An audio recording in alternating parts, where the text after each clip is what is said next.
বিএনপির জাতীয় স্থায়ী কমিটির সদস্য মির্জা আব্বাস অভিযোগ করেছেন, স্যাটেলাইট ভিত্তিক ইন্টারনেট সেবা স্টারলিংক বাংলাদেশে আনা হয়েছে আরাকান আর্মির স্বার্থে।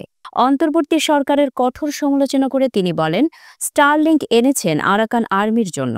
করিডর কার জন্য?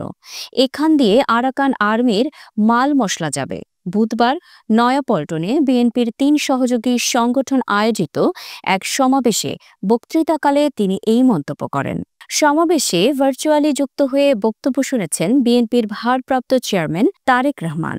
মির্জা আব্বাস বলেন, Saint Martin corridor, Sajek, DP World, Starlink এগুলোর পেছনে আসলে কি উদ্দেশ্য তা আমরা বুঝি।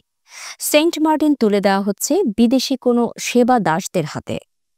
তিনি আরও বলেন, সরকারের মাথা থেকে পচন ধরেছে আর নিচ পর্যন্ত পচে গেছে।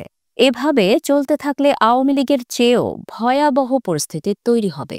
তাই এখনই নির্বাচন দরকার। নির্বাচনে যে কোনো দল আসুক, জনগণের রায় মেনে নিতে হবে। প্রসঙ্গত, যুক্তরাষ্ট্রভিত্তিক প্রযুক্তি উদ্যোক্তা ইলন মাস্কের কোম্পানি স্পেস এক্স পরিচালিত স্টারলিংক সম্প্রতি বাংলাদেশে আনুষ্ঠানিকভাবে কার্যক্রম শুরু করেছে। সরকারের পক্ষ থেকে একে উল্লেখযোগ্য সাফল্য হিসেবে তুলে ধরেছেন প্রধান উপদেষ্টার ডাক, টেলিযোগাযোগ ও তথ্য প্রযুক্তি বিষয়ক বিশেষ সহকারী ফয়েজ আহমেদ তৈয়ব।